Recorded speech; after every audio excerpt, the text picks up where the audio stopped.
الحمد لله رب العالمين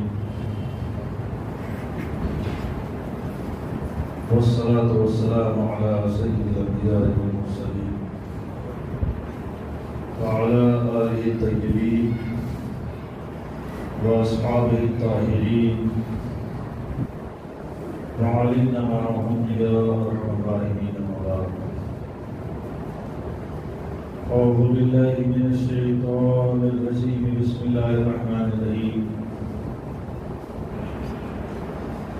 ولا رطب ولا يابس إلا في كتاب مبين.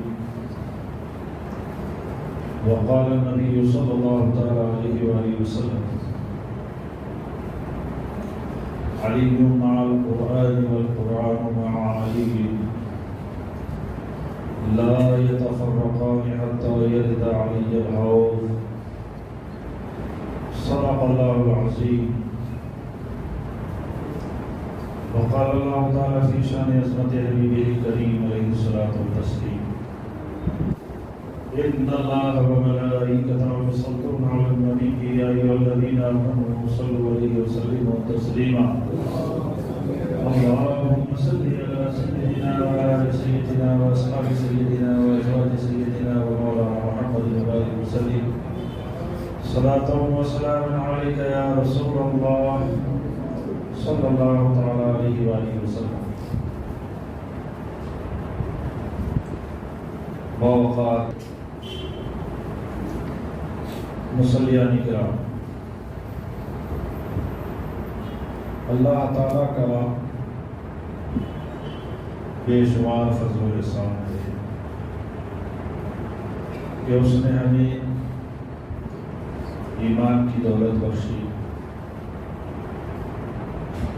اہل بیت اطہار اور صحابہ کرام اولیاء اعظام کی محبت عطا فرمائی۔ حقیقت یہ ہے کہ اللہ تعالیٰ نے اپنے بندوں کی محبت کے ساتھ اپنی محبت کو رکھا ہے۔ اللہ کی مخلوق سے محبت ہے تو اللہ سے محبت ہے، اور اگر اللہ تعالیٰ کی محبوبین سے محبت ختم ہو جائے تو پھر ایمان کا کوئی تصور نہیں رہتا۔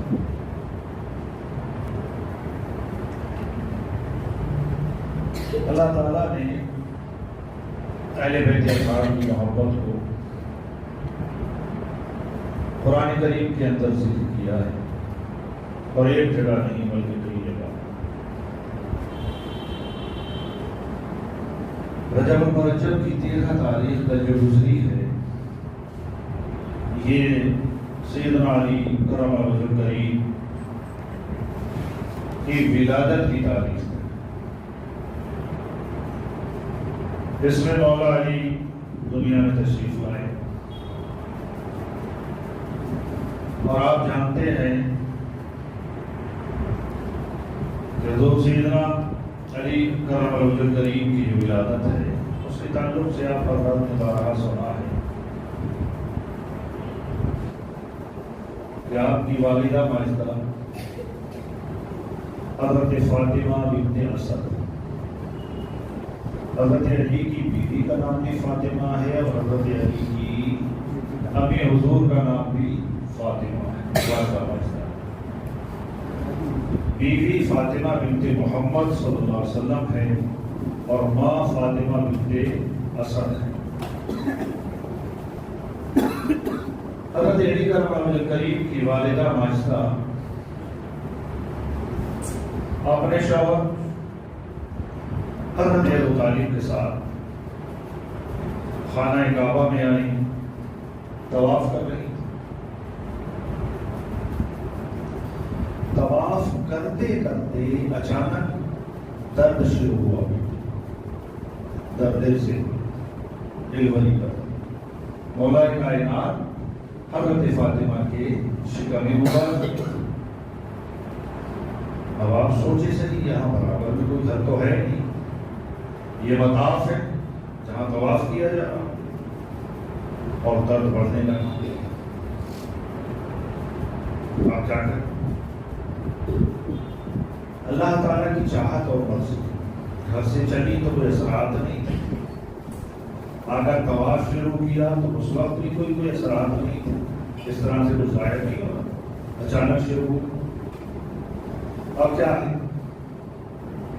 ایک روایت یہ ہے کہ سیدنا حضرت ابو طالب نے گیٹ کھولا، حضرت فاطمہ بنت اسد کو کعبے میں داخل کر دیا۔ ایک روایت یہ ہے جو زیادہ تر شیعوں کی یہاں استعمال ہوتی ہے کہ دیوار کعبہ شق ہو گئی، پھٹ گئی، آپ اس میں سے داخل ہوئی، یہ بند ہو گئی، مولا کائنات کی ولادت کعبے کے اندر ہوئی، کعبے کے اندر ہوئی۔ اس سے پہلے کوئی بچہ کبھی خانہ کعبہ میں پیدا نہیں ہوا۔ اچھا آپ دیکھیں، آپ اپنے بچے کو لے کر باہر آ گئے،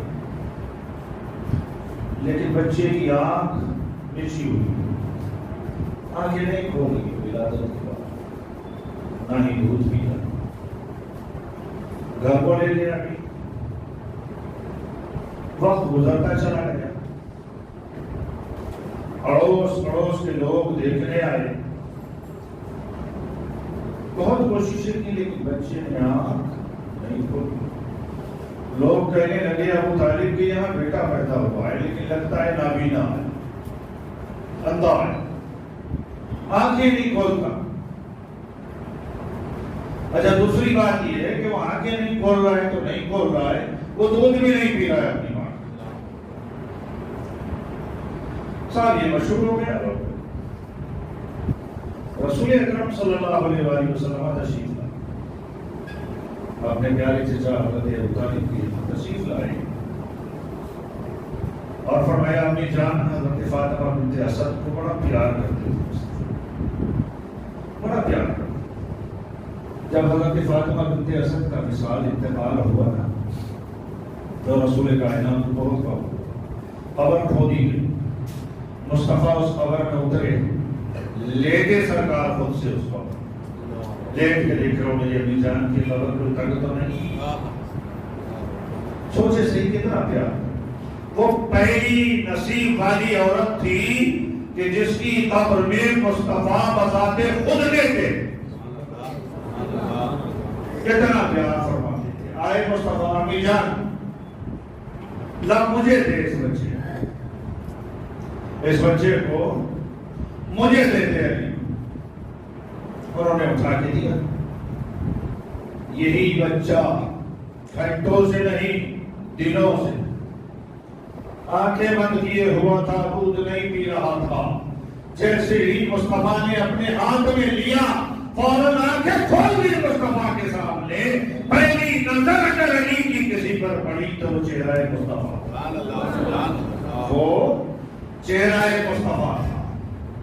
اب آنکھیں بھی کھول دی، رسول کائنات نے منہ قریب کیا، اپنی زبان نکالی، علی نے منہ بھی کھول دیا، مصطفیٰ کو دیکھ کر آنکھیں بھی کھول دی اور منہ بھی کھول دیا۔ سب سے پہلی غذا اگر علی کے منہ میں گئی تو وہ تھا لعاب مصطفیٰ۔ رسول کائنات نے زبان ڈال دی علی کے منہ میں، انہوں نے اس کو چوسنا شروع کر دیا، انہوں نے اس کو چوسنا شروع کر دیا۔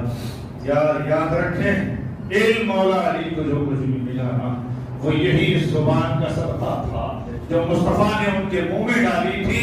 یہ زبان چوس رہے تھے اور علم کے دھارے علی کے سینے میں پہنچ رہے تھے کہ مصطفیٰ کا وہ علم ہے جو علی کو چوسنے کے ذریعے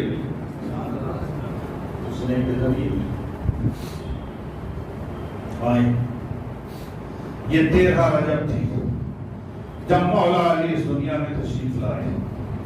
اچھا سلسلہ دیکھیں، بڑا عجیب سا سلسلہ ہے۔ رجب میں یہ اہل سردار 6 رجب دیکھیں تو غریب نواز کا ہے، 13 رجب دیکھیں تو مولا علی کا ہے، 15 رجب دیکھیں تو امام جعفر صادق کا ہے، اور 26 رجب دیکھیں 27 کی شب تو مولا علی کی معراج کا ہے۔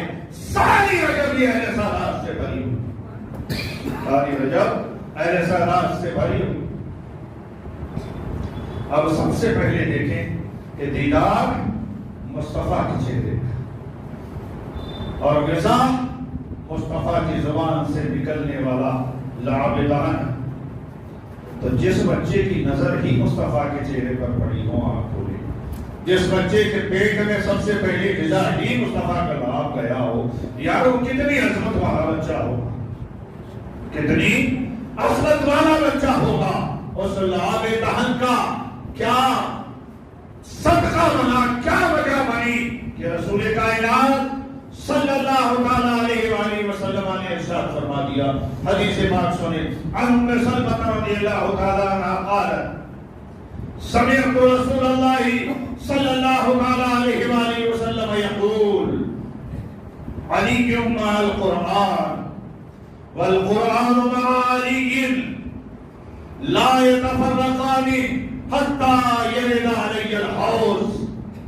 حضرت ام سلمہ رضی اللہ تعالیٰ عنہ ارشاد فرماتی ہے کہ میں نے رسول اکرم صلی اللہ تعالیٰ علیہ وآلہ وسلم سے سنا کہ مصطفیٰ ارشاد فرما رہے ہیں علی مع القرآن، کہ علی قرآن کے ساتھ ہے، علی قرآن کے ساتھ ہے۔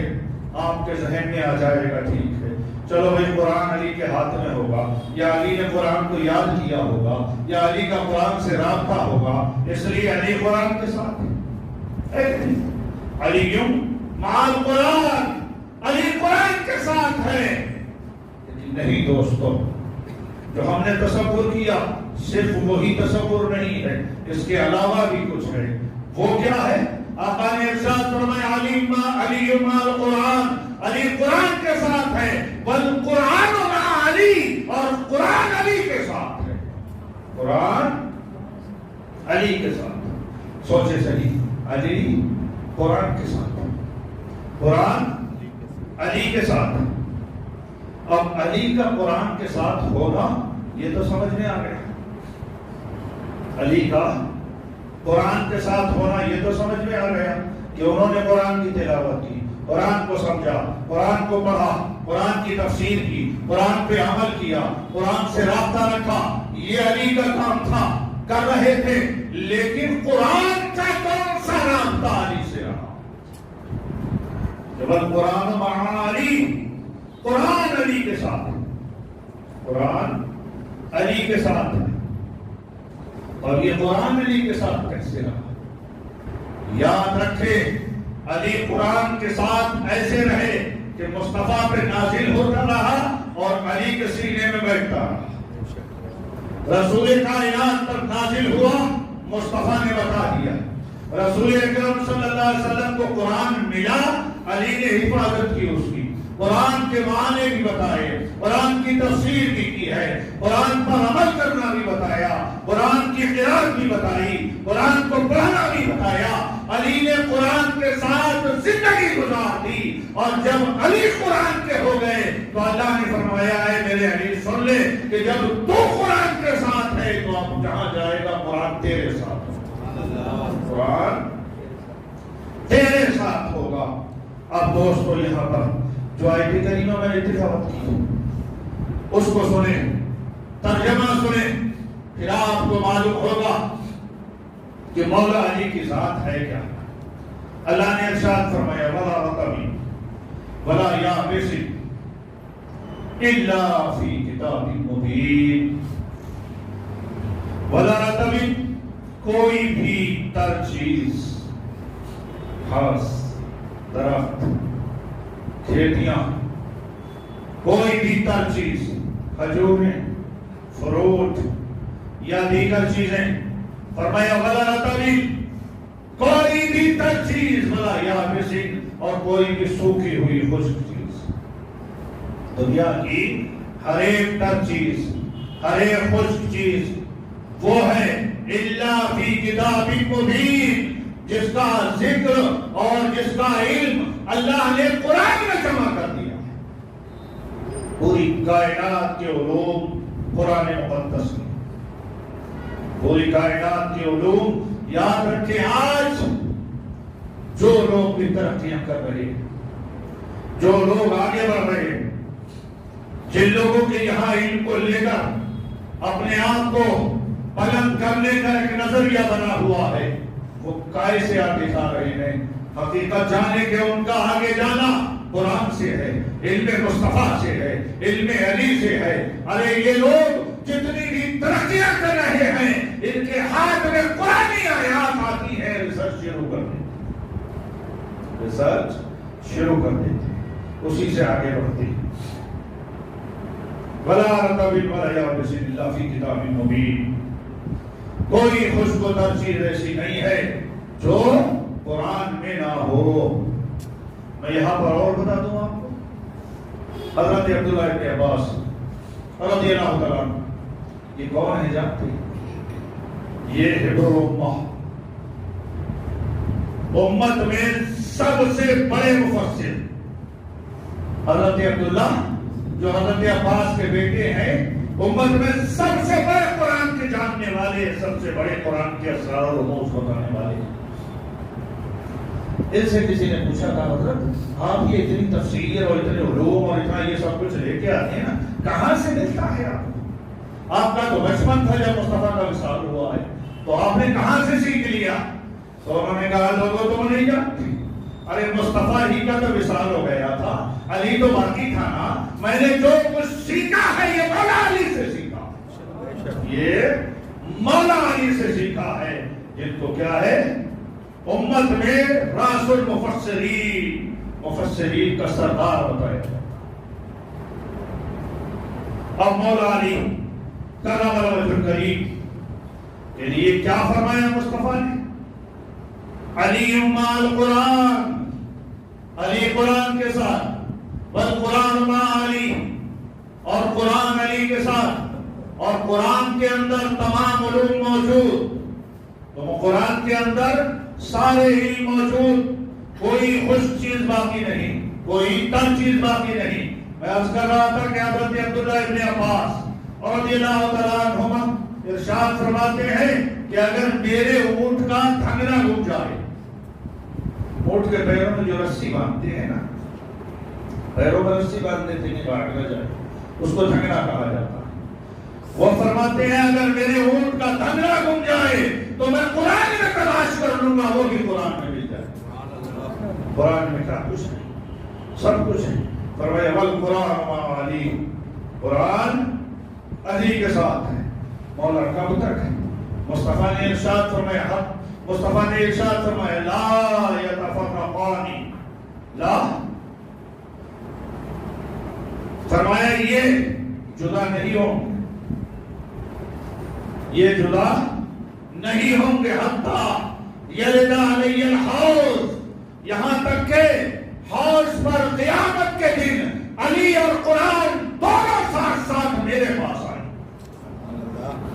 یا رسول اللہ، علی جب تک حیات تھے قرآن ان کے ساتھ چل رہا تھا، ٹھیک تھا، لیکن اب تو علی کا وصال ہو گیا، شہادت ہو گئی، ان کو تو قتل کر دیا گیا، اب ان کے ساتھ قرآن کیسے چل رہا ہے؟ تو جواب ملے گا نادان ہو، تم نہیں جانتے، تم نہیں جانتے، میرا علی میرا ہے اس لیے زندہ ہے، میرا علی میرا داماد ہے اس لیے زندہ ہے، میرا علی شہید ہے اس لیے زندہ ہے، میرا علی صحابی ہے اس لیے زندہ ہے، تم کیا اس کو مرا ہوا سمجھتے ہو؟ ارے علی آج بھی قرآن کا درس دے رہا ہے، کل بھی دے رہا تھا اور قیامت تک دیتا رہے گا۔ فرمایا میرا علی قیامت تک قرآن کے ساتھ، قرآن ان کے ساتھ۔ مولا کیسے؟ یا رسول اللہ کیسے؟ ارشاد فرمایا تم کو اگر دین حاصل کرنا ہے، تم کو اگر دین پر چلنا ہے، تم کو اگر ایمان کی سلامتی چاہیے ہے تو علی والے ہو جاؤ، علی کے ساتھ رہو، علی کی محبت رکھو، علی سے تعلق رکھو۔ اگر یہ سب کچھ ہے تو قرآن کے ساتھ ہو، اور اگر یہ کچھ نہیں ہے تو تم بھی قرآن سے الگ ہو۔ کیوں؟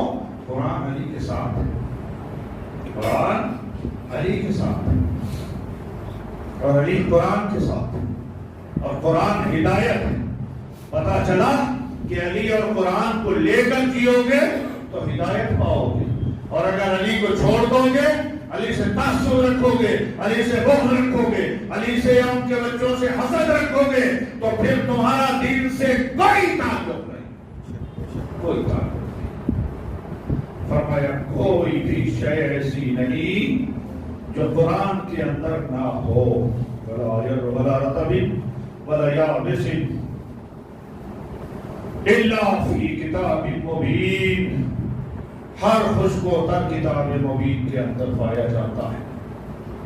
اب آئیں دوست، مولا علی کرم اللہ وجہ الکریم کا ارشاد ہے، وہ فرماتے ہیں، کئی حدیثیں اس وقت میرے ذہن میں، وہ فرماتے ہیں اور کئی روایتوں سے ملتا ہے کہ آسمانی کتابیں 104، آسمانی کتابیں چھوٹے چھوٹے صحیفے اور بڑی کتابیں ملا کر کے 104. فرماتے ہیں ہم 104 کا علم 4 کتابوں میں، اور ان 4 کتابوں کو جب ہم دیکھیں تو توریت، انجیل، زبور، ان سب کا علم اکٹھا کر کے قرآن میں موجود ہے. اور اس کے بعد ارشاد فرماتے ہیں سارے قرآن کا، مولا کائنات فرماتے ہیں سارے قرآن کا علم سورہ فاتحہ میں موجود. الحمدللہ رب العالمین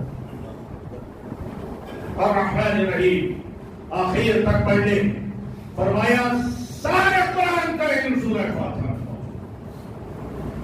ارشاد فرماتی ہے اگر میں تفسیر کرنے لگوں نا سورہ فاتحہ کی تفسیر کرنے لگوں تو 70 اونٹوں پر بھی اگر وہ کتابیں لاتی جائیں پھر بھی بن جائیں گی. ایک سورہ فاتحہ، ایک اونٹ کتنا وزن اٹھاتا ہو، اور لکھوں تو 70 اونٹوں پر بھی نہ آئیں. کون سے علوم ہیں وہ، اللہ نے کیا کچھ عطا فرمایا. اس کے بعد ارشاد فرماتے ہیں کہ سورہ فاتحہ کا علم بسم اللہ کے اندر کتنا سمیٹا، 104 کا ایک کے اندر، اور ایک کا سورہ فاتحہ کے اندر، اور سورہ فاتحہ کا بسم اللہ کے اندر. بسم اللہ کے اندر وہ علوم پائے جاتے ہیں. اور اس کے بعد میں ارشاد فرماتے ہیں اور بسم اللہ کا جو علم ہے سارا کا سارا 104 کا اکٹھا، پھر ان 4 کا سورہ فاتحہ میں، سورہ فاتحہ کا پھر بسم اللہ میں. اور فرماتے ہیں بسم اللہ کا جو علم ہے وہ بسم اللہ کی با کے اندر ہے. بسم اللہ کی با کے اندر جو اس کے نیچے نقطہ ہے، اس کے نیچے با سے زیر بس، تو یہ با کا جو نقطہ ہے فرماتے ہیں سارے علوم اس نقطے میں ہیں. اور ارشاد فرماتے ہیں الن نقطہ تحت البا، فرماتے ہیں وہ نقطہ جو با کے نیچے ہے وہ میں ہوں، مولا علی ہوں. وہ کیا مطلب، اس سے سبب کیا ملا، اس سے علم کیا ملا، اس سے نتیجہ کیا ملا؟ غور کریں. 104 کتابوں کا ہے، اور 3 کتابوں کو شامل کیا تو قرآن میں سب، اور قرآن کا سب کچھ سورہ فاتحہ، اور سورہ فاتحہ کا بسم اللہ میں، اور بسم اللہ کا بسم اللہ کی با میں، بسم اللہ کا بسم اللہ کی با میں، اور با کے نیچے جو نقطہ ہے مولا کائنات فرماتے ہیں الن نقطہ، وہ نقطہ میں ہوں، تحت البائی جو بے کے نیچے ہے.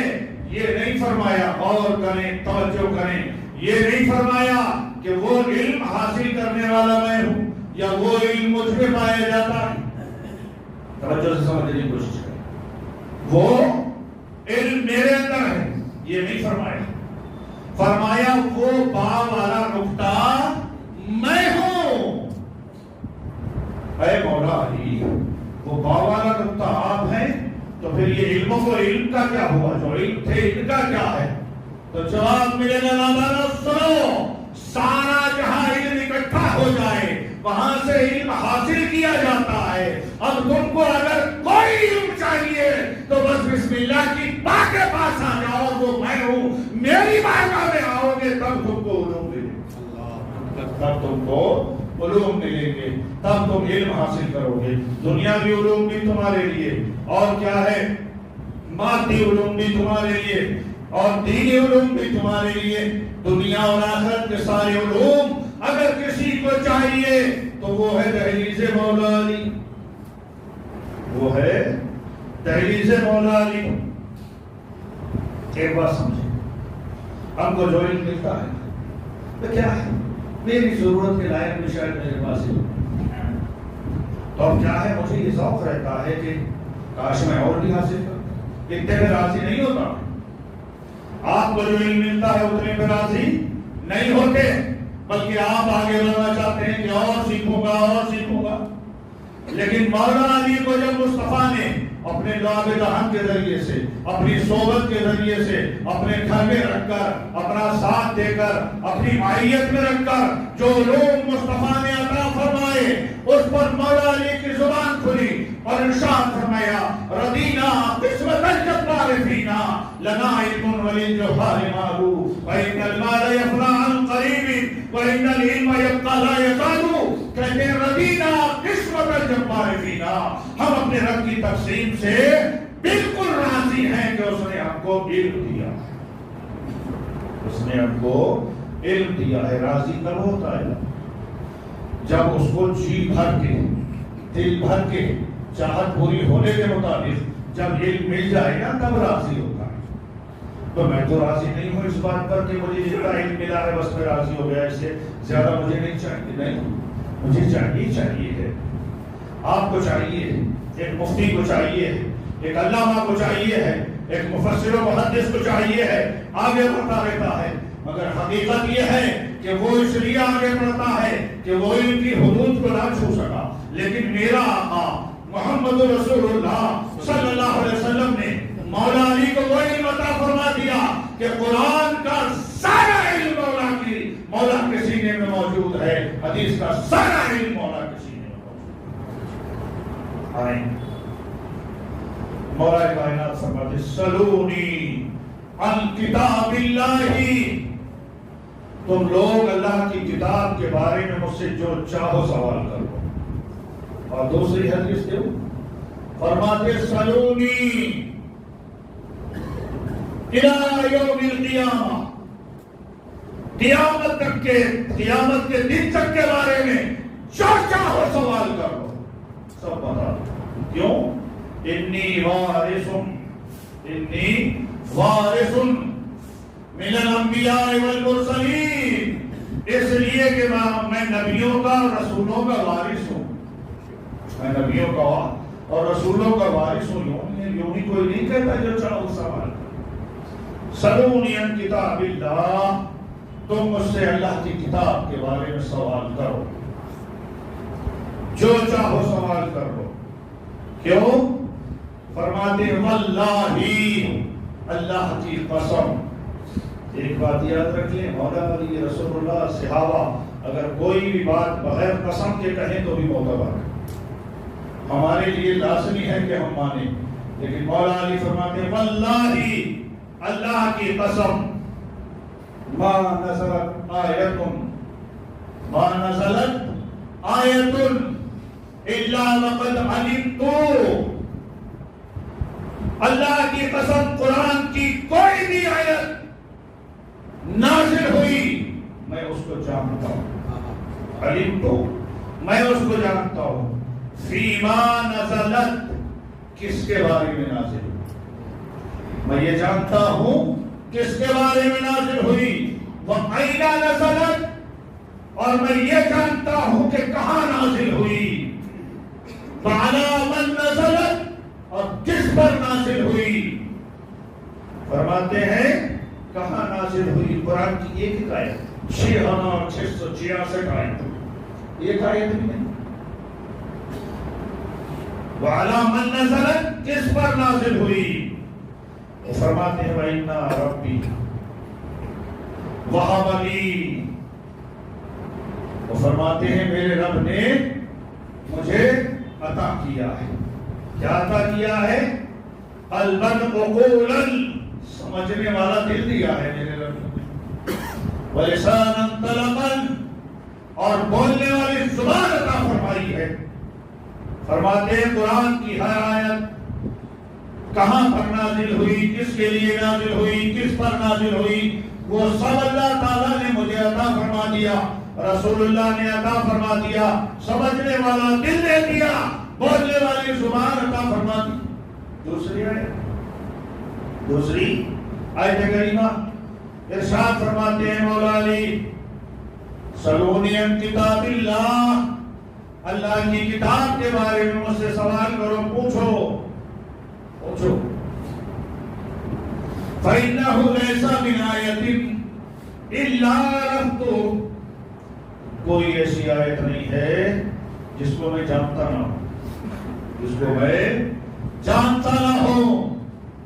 اور کیا ارشاد فرماتے ہیں وہ؟ جانتا بھی ہوں، اور دوسرا کیا ہے؟ یار علی علی علی علی ہے۔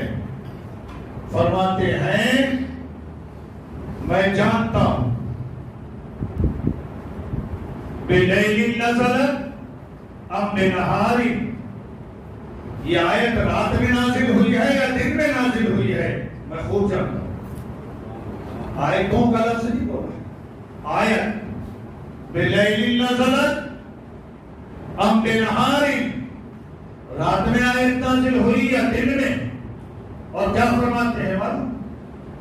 فی ساحل، میدان میں نازل ہوئی، ام جبل، یا پہاڑوں پر نازل ہوئی، یہ میں خوب جانتا ہوں، یہ میں خوب جانتا ہوں۔ قرآن کی ہر آیت کا علم، اور قرآن کے اندر پوری کائنات کا علم، اور پوری کائنات کا علم مولا علی کے سینے میں موجود ہے، مولا علی کے سینے میں موجود ہے۔ مسلمانوں یاد رکھو کہ اللہ تعالیٰ نے علی کو یوں ہی مولا نہیں بنایا۔